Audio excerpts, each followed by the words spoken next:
This program has been made possible in part by a grant from the Alabama State Council on the Arts and the National Endowment for the Arts, a federal agency. Additional funding has been provided by Aunt Jack Productions.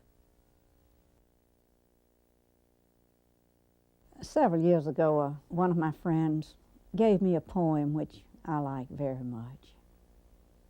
Someday this life will end, and lest some whim should prompt you to review it, let her who knows the story best tell you the quickest way to do it.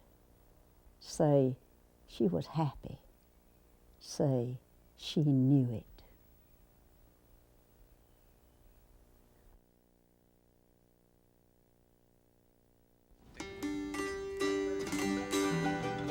Pretty close. Not exactly.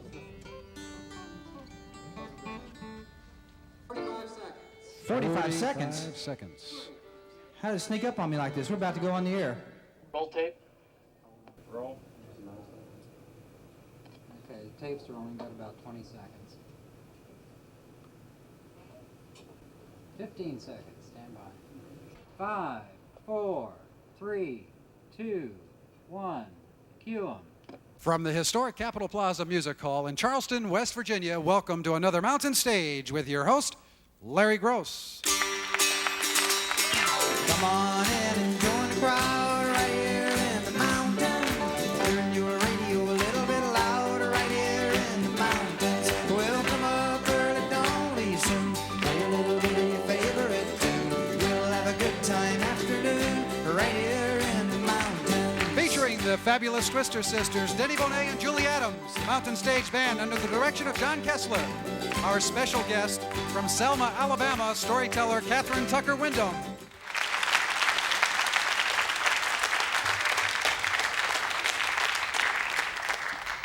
Her name is Catherine Tucker Wyndham. You may have heard her voice on All Things Considered, where she's done commentary for years.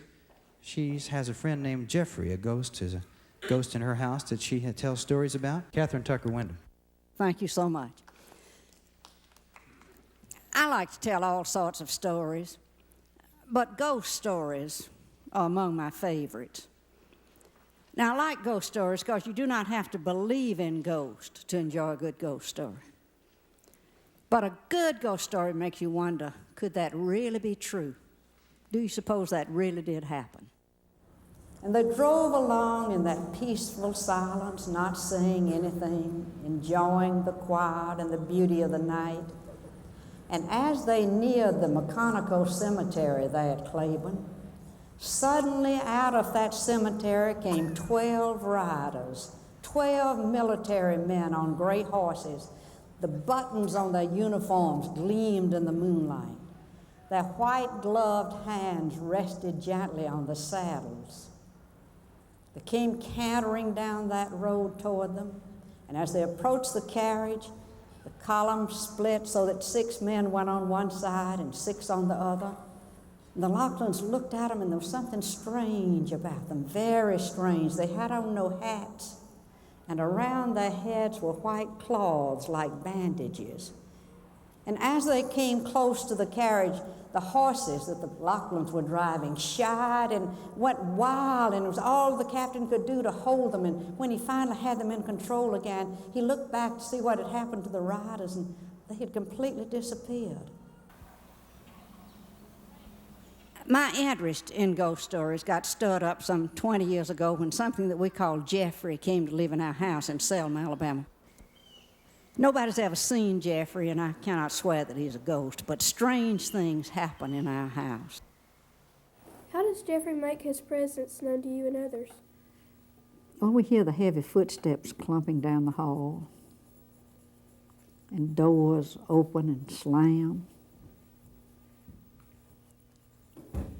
And there's a rocking chair in our living room that will just gently sway back and forth, though there's nobody in it. We call it Jeffrey's chair.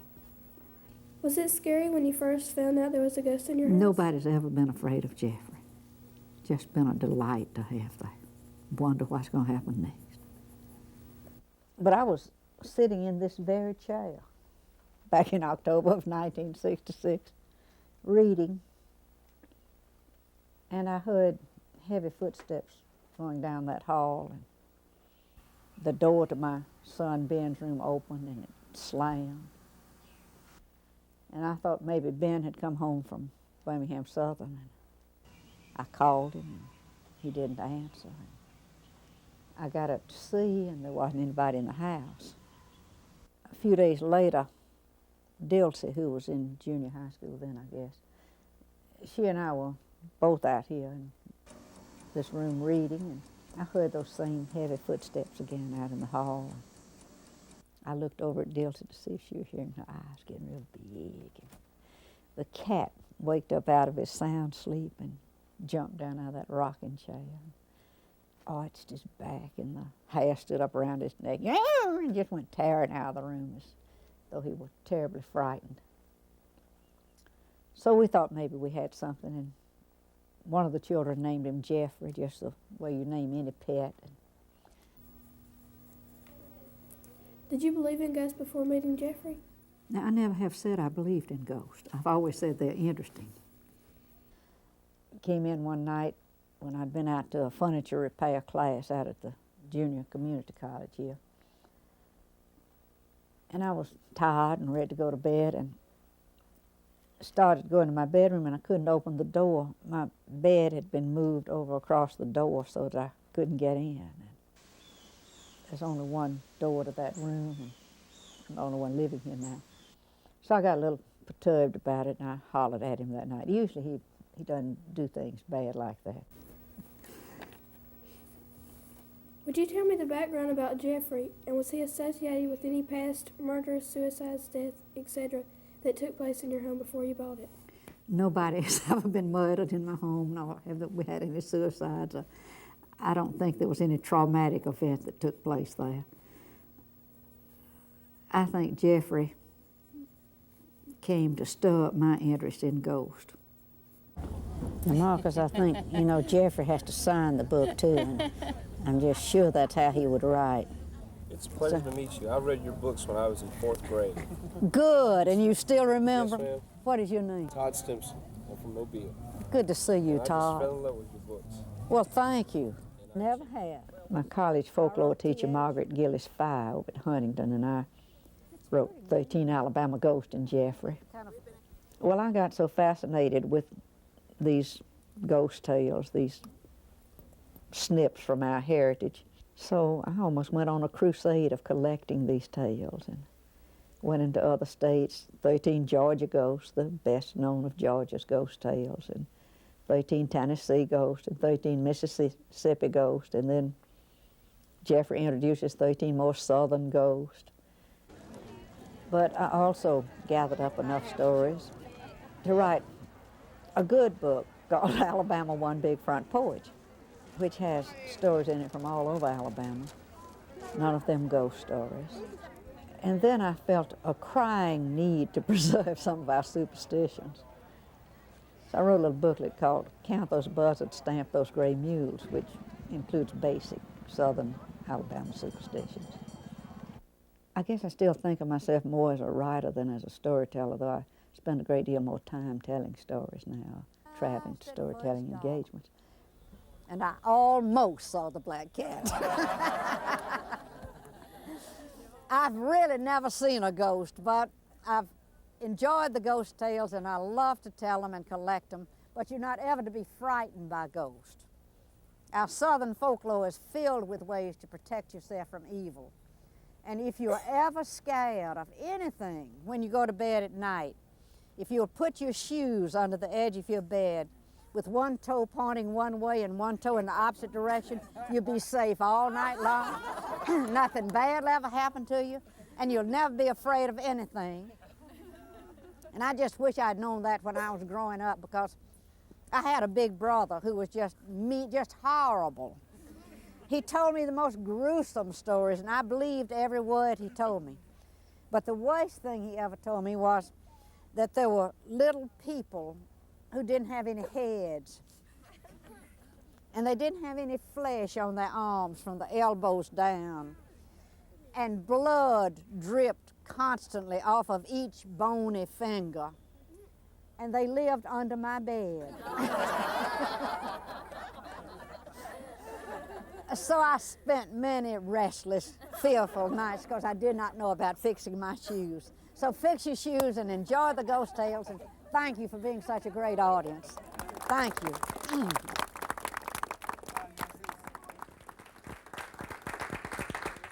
Now, tales like that are all around us. They're just waiting for us to discover them and listen to them and wonder about them and share them with other people.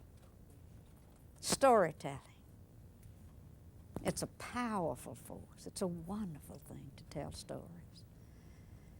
And it grieves me that we have robbed 2 generations of children of the joy of listening to families tell stories. We all sit in front of that black box and let people who care nothing about us come into our homes to bring so-called entertainment. And every member of the family has stories to tell. And the older you get, the more stories there are stored up here, just waiting to come out for somebody to listen to. Storytelling binds the families together. You go to a family gathering and let one person start to tell a story and somebody else is ready to interrupt saying, but don't you remember, but don't you remember, but don't you remember. One story after another. Storytelling. It binds us together. It brings back memories. It says, I love you. I love you.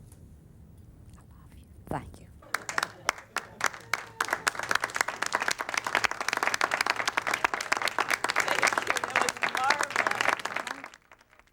Storytelling demands time from the teller and energy, and it's a gift. A good story is really a gift, and a gift of love. But we Southerners have never begrudged the time that we spent telling stories. I think it's very Southern to weave stories of our own family into whatever kind of story we're telling. It's one of Daddy's favorite stories. I have to tell it to you. I have to tell it to everybody because I think it's funny. Mr. Jim Kelly.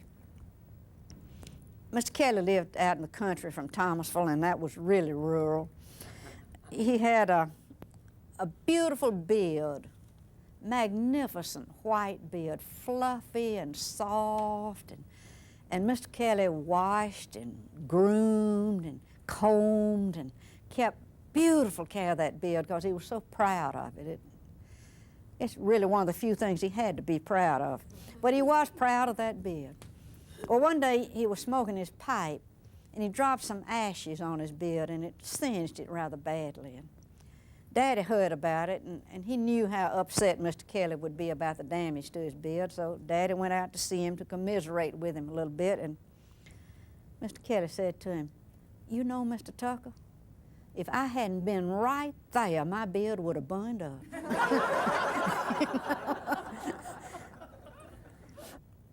My father was the oldest of 9 sons. My grandfather said he had his own baseball team. And as the oldest son, growing up during those Reconstruction times, he had little opportunity to attend school. In fact, his education consisted entirely of 3 months of schooling. But he learned how to read. And he said anybody who could read had all of the world's knowledge at his fingertips. A lot of stuff in here. First thing, it's our family scrapbook, as I told you. It starts when I'm a babe in arms down in Thomasville, Alabama, my hometown, and extends all the way through college days on this page. And all these children who came to my birthday party. We used to have plays at school, and the children would pose as various characters from history or famous portraits. And I was the age of innocence, I remember that. Our house was filled with books. I never remember that it was painted in my whole life. It always needed painting, and the wallpaper needed replacing, and things were always out of fix, but there were books in that house. Everybody in my family read, and we never bothered anybody who was reading. If you were reading, it was almost like you were praying. It was a sacred time. I learned that rather early. I learned if you were reading, you didn't have to sweep the porch or wash the dishes or shell peas or do anything like that. You could just read. So I became a very, very avid reader. But we would talk about what we had read. Sit around the supper table at night, move out on the front porch. It was a summertime. Talk about what we'd read. And this is the house that I grew up in. It had a long L when I knew it. Well, these were wooden steps when I was growing up.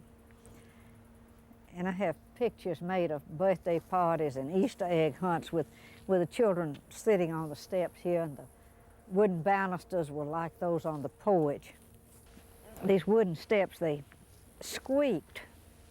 And when I first started going out on dates with boys in cars, my dad had told me there were 3 things he wanted to hear in quick succession when I came in at night.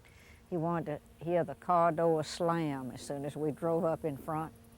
And then he wanted to hear the front porch steps squeak, and then he wanted to hear that screen door slam in quick succession. And I always remembered that, and I would really hurry in because I knew he'd be out in his nightshirt if those sounds didn't come quickly together. But here's where we sat to tell stories. There was a bench along that wall, living room wall there. And my daddy's chair was always over in this corner, big green rocking chair, and other chairs along the porch. He'd fill his pipe and prop his feet up on the banister, tell stories here. And this bay window was in my bedroom. I could go to sleep in that room and listen to the adults talking out on the porch and telling stories.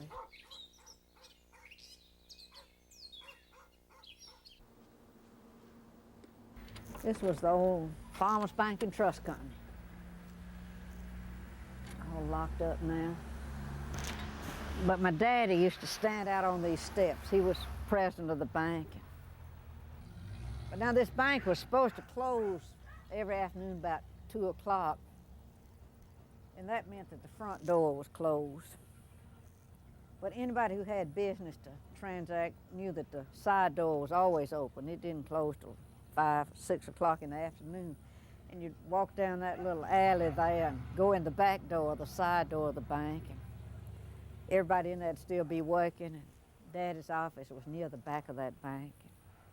Go in his office and talk about any kind of business you wanted to for as long as you wanted to.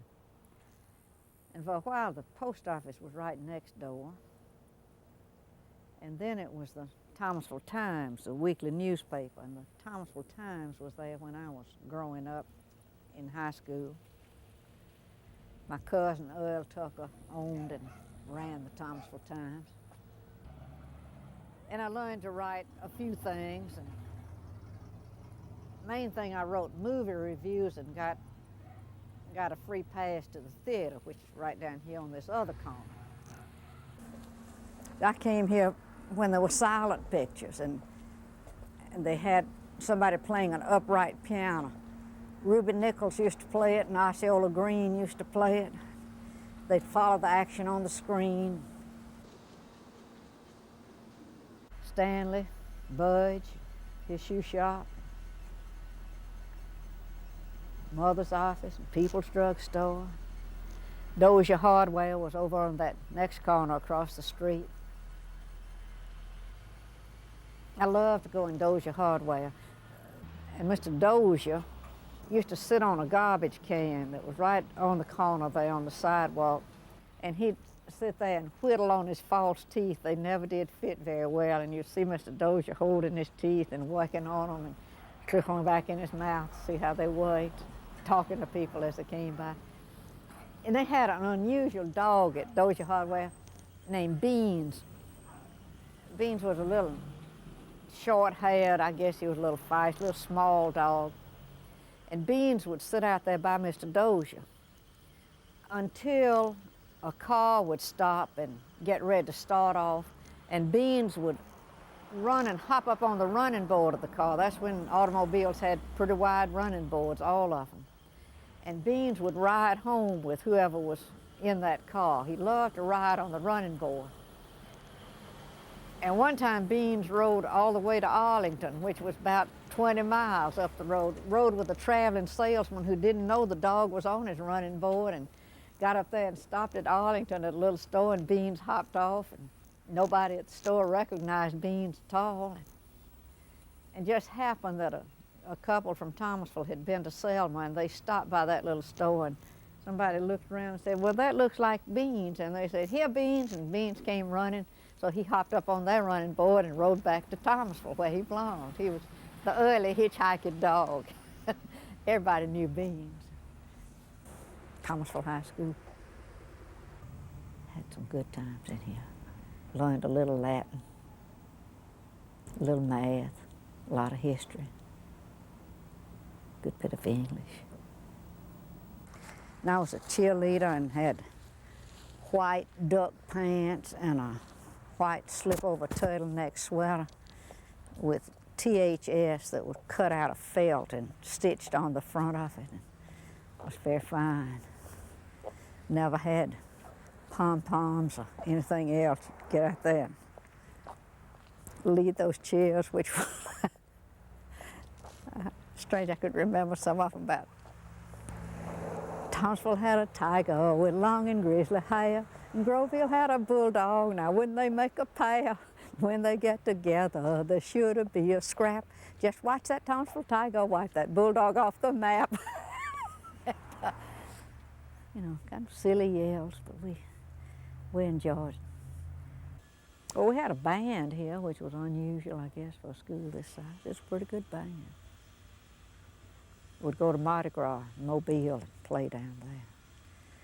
I had been to Mardi Gras and had gotten back home late at night. And the next morning, Daddy came in the room and asked how much money I brought back from Mardi Gras. I told him, oh, $3 or $4 maybe. And he said, well, that's all the money we've got in the world. The bank had closed. That was it. And that was a kind of a rude awakening for a teenager who didn't know what real privation was until then. It was, as I said, it was deep depression, and people were so poor. And I can remember children saying, let me have the core to your apple. And that's sad, you know, but we managed. We had a good time. I'm glad I went to school here, Thomasville High School. And this, I was a freshman in college. I had that suit I had on had a velveteen collar. Remember it very well. And the hat, we had to wear hats to town when I went to Huntington as a freshman. Had to wear a hat and gloves when you went to town. I went to Huntington, real deep depression, in 1935. Had a little scholarship from Thomasville High School, and also had an NYA, National Youth Administration. That was one of the early government programs to help people who needed it get an education. And my first assignment was in the science lab, and I never had even been in a lab. And I had to help prepare the cats and the frogs to be dissected. It was a kind of rough introduction to the world of science. Pretty rough way to earn your living in college, but it was a great time to go to college because everybody who was there, we were all in the same condition financially. Nobody had much money. But we just had a good time at Huntington then, and we have kept up. This class of 39 is the best class that ever graduated from Huntington. I'm quite sure of that. All of the smartest and the most fun and the cleverest and the most loving class, I suppose, because we have kept in touch. All right, is that okay? Looking back this way. Your lighting gonna be great. It is. Well, right at me. Well, I'm glad I got this group. We saved the best for last, right here. Everybody smiling right at me, please.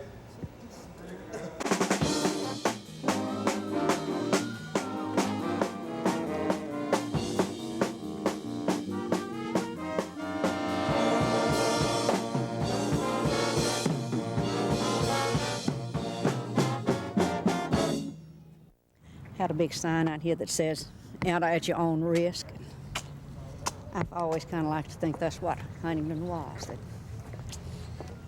exposes you to so much of this world that you do out at your own risk. It opens up your brain and your conscience. It could keep you busy forever.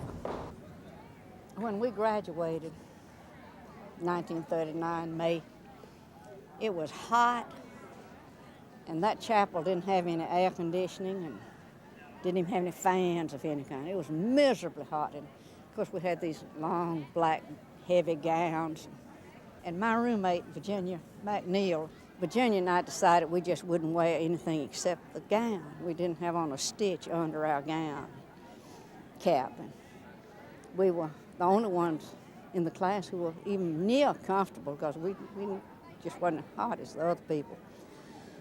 But as we were marching out, singing Gaudeamus Igitur, I looked at the back of the auditorium, and there was a faculty member back there taking up the caps and gowns.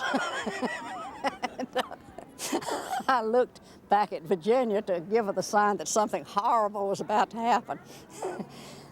And she and I broke ranks and came out one of those side doors and hurried through that cloister and got back up to our rooms and put on some clothes and then came back and turned our caps and gowns.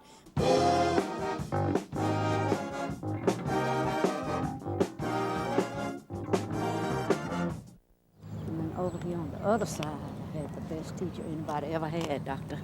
Rhoda Coleman Ellison. Taught English. Made you do it right. Write what you thought was just the finest kind of theme, and she'd send it back and say, "Is this the best you can do?" Make you do it again and again. And she made me aware that growing up in a small town and being close to the people who lived there gave me a treasury of things to write about.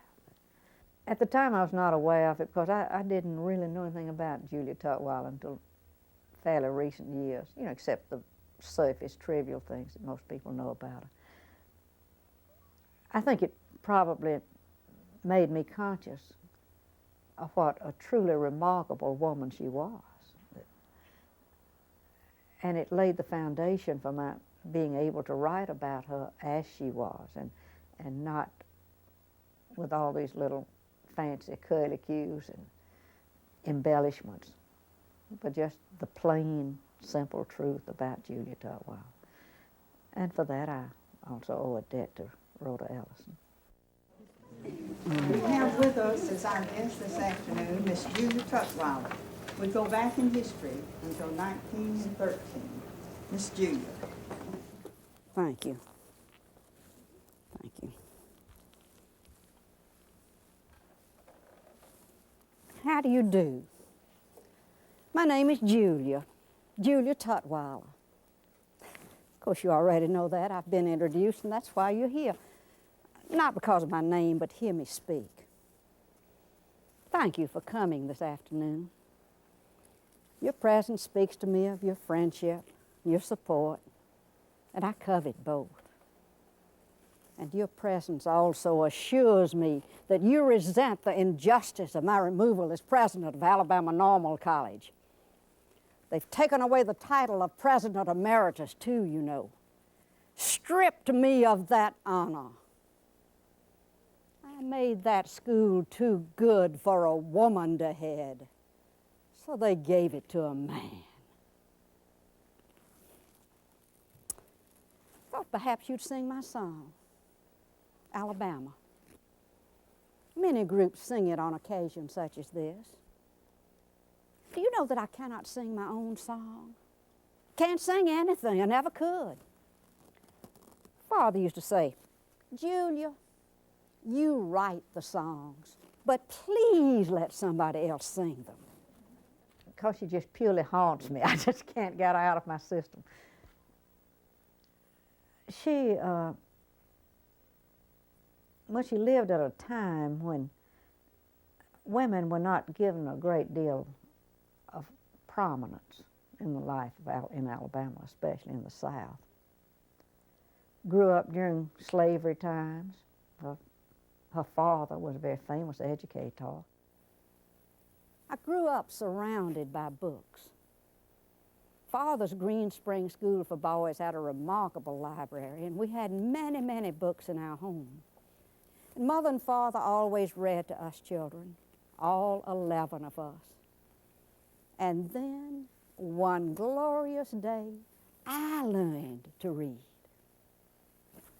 I was eager to share this exciting accomplishment with someone else, and so I hurried out into the backyard and summoned my playmates, the children of Father's slaves. Father passed the smokehouse one afternoon as I was holding class.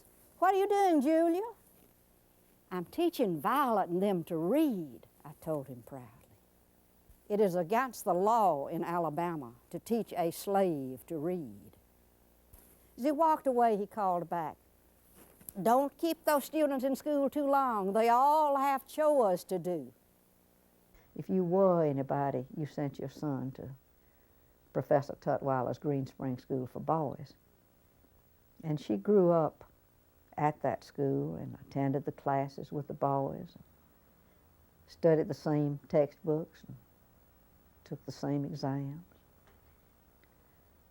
and thought that it was perfectly natural for boys and girls to go to school together, and had much of a shock when she tried to enroll Easton College and they told her they didn't accept women, only men in their classrooms. And she became aware that the University of Alabama also closed its classrooms to women and launched a crusade to get girls at the university and was successful in that. At that time, she was teaching in Livingston, was the president of the college over there. What is now Livingston University started as a small academy. And she was there almost from the beginning and nurtured that school along. She provided education for girls who would never have been able to have afforded to go to school had it not been for Miss Julia. She was a woman of much compassion and patience and determination. Once she thought she was right, there was no deterring her. We found that only 6 jails in the entire state were heated, even in the bitterest cold weather. Not one single jail had a sewage system. Water was supplied to the prisoners at the whim of the jailer. We sent a result of that survey to newspapers throughout the state, and the story received wide publicity. And an outcry for jail reform swept across Alabama. And the 1880 session of the Alabama legislature was about to convene. Our timing was exactly right. Exactly right. Over the protest of friends, I attended that legislative session. I was pleased to see a legislator whom I knew rather well standing in the rotunda. He had been one of Father's pupils at Green Spring School. He greeted me cordially and inquired about Father's health. And then he said to me, Miss Julia, I really don't think you should be here. The Capitol during a legislative session is no place for a lady unescorted. Am I and other women affected by the laws made here? Well, yes. Then I should be here to influence as much as possible the making of those laws, Since we women are denied the privilege of voting, we should certainly be accorded the courtesy of having our opinions listened to. And furthermore, I do not often lose my temper, but furthermore, we women will vote someday. There will be many women present each time this legislature convenes, and some of those women will be members of this legislature. He looked at me as though I had lost my mind. Her only rule was do right. She said everybody could understand that. And I think she lived her life doing right. And I'd like for her memory to be kept alive. And I tried to put her in a book, and she wouldn't get in a book. She wanted somebody acting out her life, something alive and in the present. They were back at I've done about preparing our midday 50 or more performances of it. and women Did it out in Los Angeles about 2 summers ago at the Museum of Contemporary Art. And wasn't at all sure how it would go out there, since they had never heard of either Miss Julia or me. But it was a splendid audience. We had a small theater, but it was full. And they gave Miss Julia a standing ovation. So I think her appeal is more than just in Alabama. I think a woman like that deserves recognition everywhere. Well, I'm a newspaper reporter by profession.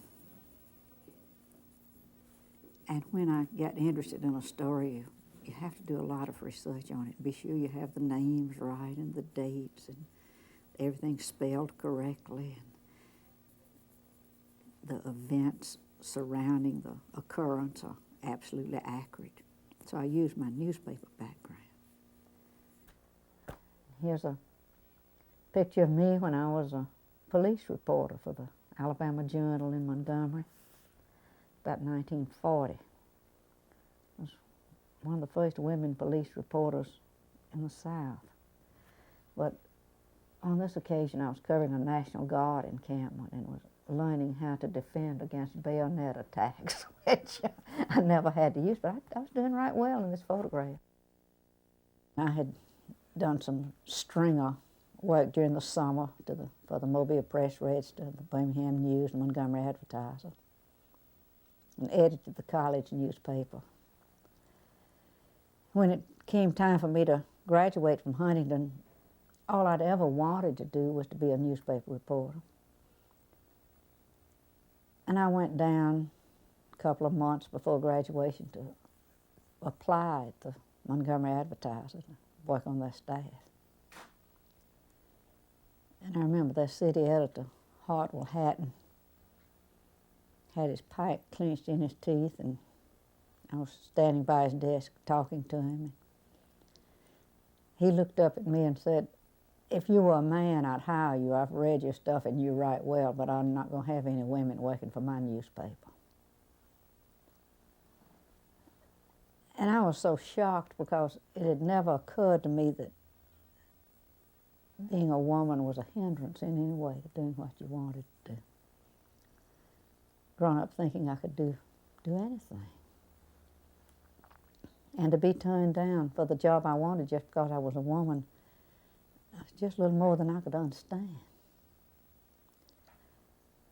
So I went back to Thomasville after I graduated and helped my mother in the insurance office and did some more newspaper writing, some freelancing, till one day the Alabama Journal, which was the afternoon paper of the Montgomery Advertiser, got a telegram from them saying that their columnist and police reporter, Alan Rankin, was having to join the Air Force, and they needed a replacement, and could I come? And I could certainly come. And I covered murder trials and finally got promoted, if you would call it that, to covering the Capitol. Frank Dixon was governor then, and he held a press conference every afternoon. And there came an opportunity to move to Birmingham. And a little over 2 years I was with the News. I quit my newspaper career when we moved to Selma, well, when I married. And we moved here and had 3 children, and I was a wife and mother and active in all sorts of things. And I always missed being in the newspaper business, though, because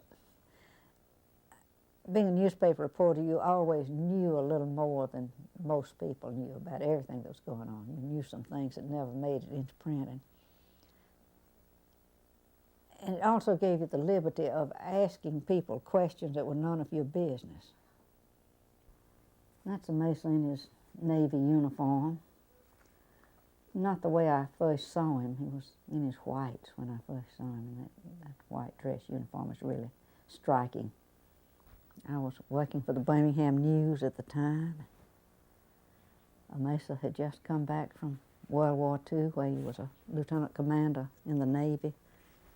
We've got wedding pictures and wedding write-ups, married in an afternoon ceremony in Thomasville, Little Methodist Church, and then the honeymoon trip, Birmingham, the old Tutwiler Hotel is no longer there. Even a picture of the car we traveled in called Bertha Bell, on up to Knoxville and Lexington, on into New York, wintertime, snow all over the ground in New York. I never had seen snow like that before. We went up into Connecticut and stayed a while.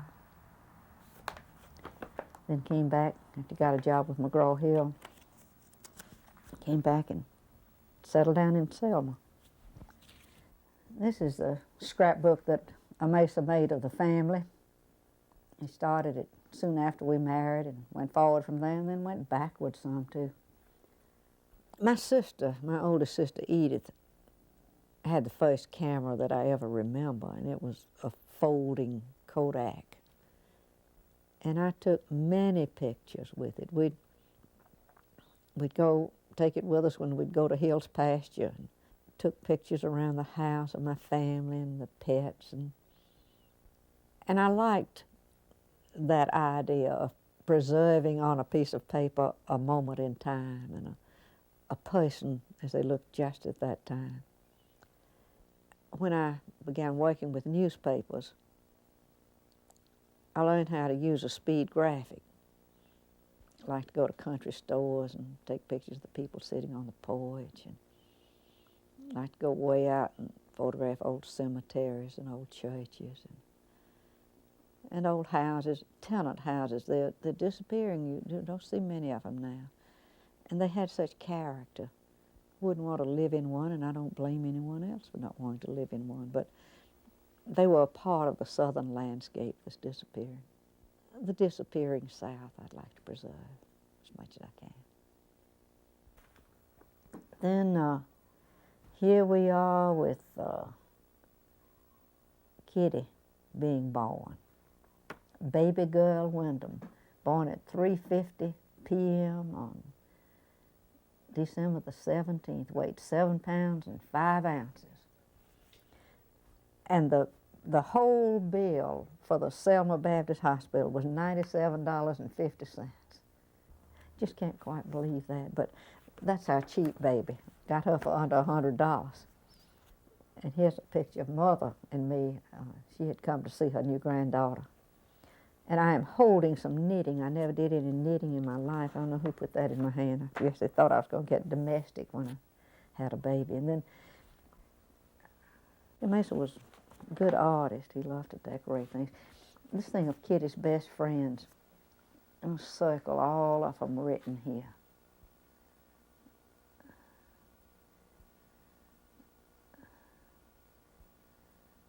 Sketched all sorts of pictures of pretty ladies, and queens, and even borders were just not just plain.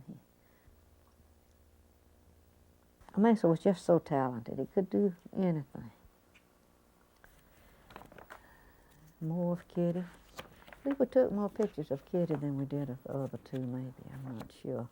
Now here comes something still new as added. See, Mesa drew a picture of himself pacing the floor there, waiting for Ben to be born.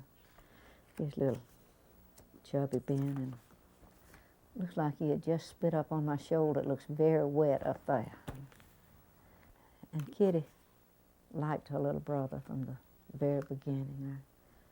I remember when we brought him home from the hospital, she was waiting at the top of the stairs. We were in an upstairs apartment at the time, and had all of her favorite toys in her arms to hand to her little brother who was just coming home. Then we had another little child, Helen Ann, whom we called Dilsey. She was a sweet, good, beautiful little baby. Everybody loved her. And she won the first prize. Here's Halloween, her first Halloween. She went as the littlest ghost. Ben, my son, the middle child, he's managing editor of the Tuscaloosa News. And my oldest daughter, Kitty, is a psychiatric nurse in Selma. Then my youngest child is director of the Greater Birmingham Convention and Visitors Bureau of Communications. Happy birthday to you. I'm very blessed to have my children live close enough so that we can get together fairly often. Their busy lives keep them from coming home as much as I would like for them to come. But we celebrate together special occasions, especially birthdays. We get out scrapbooks and look at old pictures and laugh and tell stories. And the nice part of it is that we really have a good time together and look forward to these events.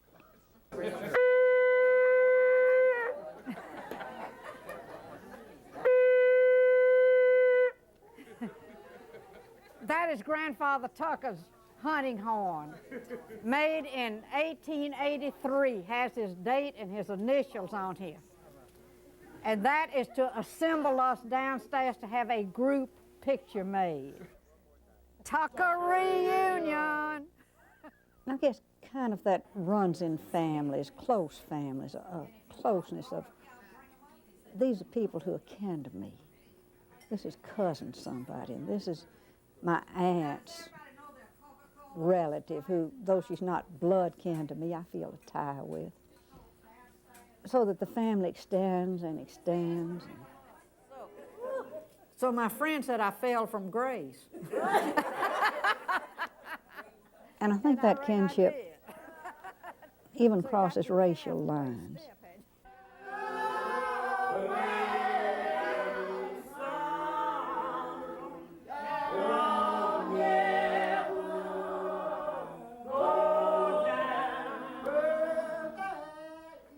Well, I'd been going down to Gee's Bend for a number of years, and I was always struck by the peculiarity of that place, its differentness in history.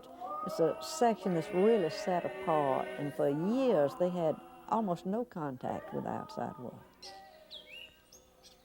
The Birmingham Public Library got a grant to do some recording and photography down there.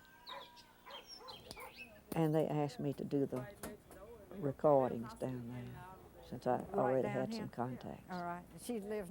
And it did me good to go down to Gee's Bend. I spent about a year coming and go. I'd go down there 3 or 4 days a week and just talk to the people and ask as few questions as possible. Just let them talk about what they wanted to talk about. Yeah. And watch them at work. And I made some good friends down there. I wrote about family, family tales, family close and extended, and family black and white. In a sorigamy of stories, a collection of tales about growing up in southwest Alabama in the 1920s and 30s. I wrote sorigamy so that my grandson, David Wyndham, will know something about the family, the large family that he came from. Oh, family. We were all in Birmingham then visiting a Mesa's sister. Ben, barefooted, as always. We went to Washington one summer. I took the children up there. I mean, we were going in the FBI building, and Ben was barefooted, and they didn't want to let him in because he didn't have on shoes. We didn't even have any shoes with us, and I raised such a row about it that they finally let him go in. I tried to make them show me a regulation where it said you had to have on shoes. And this is a Mesa's picture of himself in the hospital. Must have been about the first of his heart ailments. And then, let's see, that was about our last Christmas altogether, 1955. Because that next spring, Mesa died with a massive heart attack here at home. And the scrapbook kind of ends.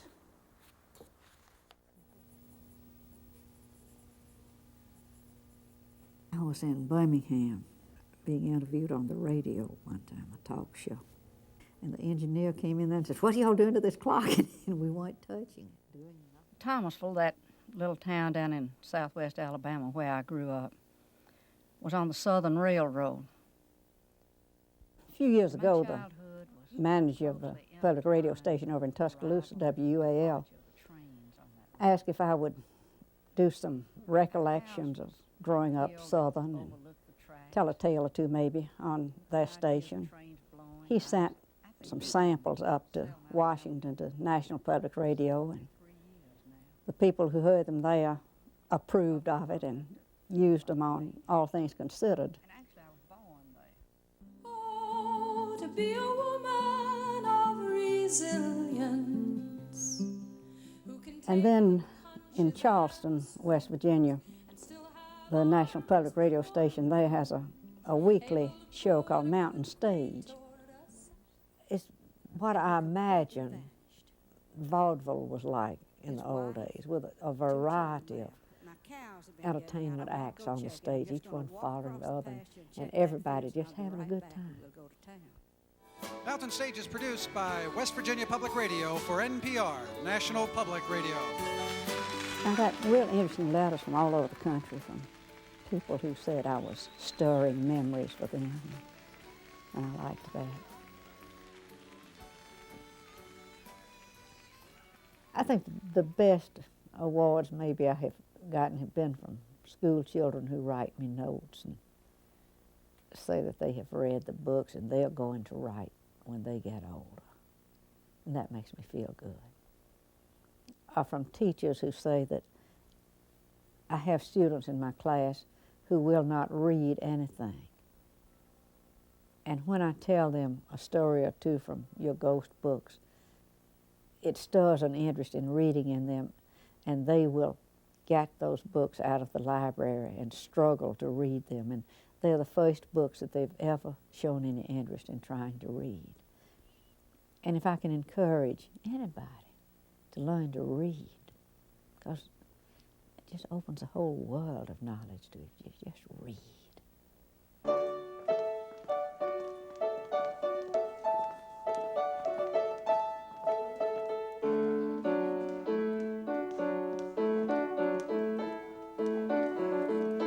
So, ladies and gentlemen, we're proud to present the nominees for the 1989 Catherine T. Wyndham Girl of the Year.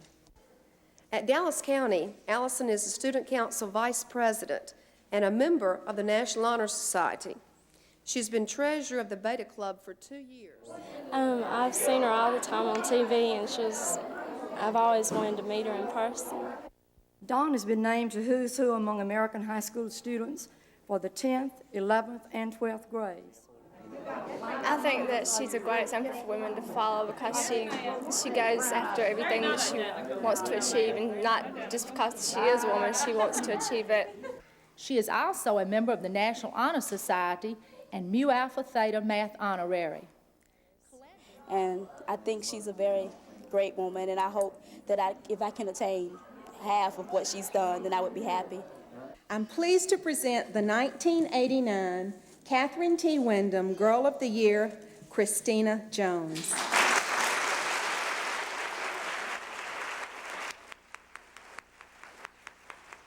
In and she's just always had an impact on everybody's life in Selma. She's just a wonderful lady. Well, I'm a born optimist. I get discouraged and I get despondent sometimes at the things I see and hear and get very angry. But I still believe in human beings and in the goodness of human beings. And it seems to me that no matter how far we stray, that at some point we're going to have to recognize the fact that we are dependent on each other and that we need each other. And something is going to draw us back together so that we not only depend on each other and can count on each other, but so that we can enjoy each other again and love each other again. My father always believed that if people could laugh together, that it forged a bond was perhaps stronger than any other bond that was forged. He said you can never hate somebody that you have really laughed with. And I'd like to see us be able to laugh again together. See us relax so that everything was not all that important, because it's not. We build things up such out of proportion heights when they're not that important. We've lost our perspective about so many things. And I think if we can all accept that, and then accept the fact that we are not perfect and we should not expect perfection from others, that God made us all, and if He can love us, we ought to be able to love people most of the time anyhow. If we can just laugh together, this world's going to be a better place.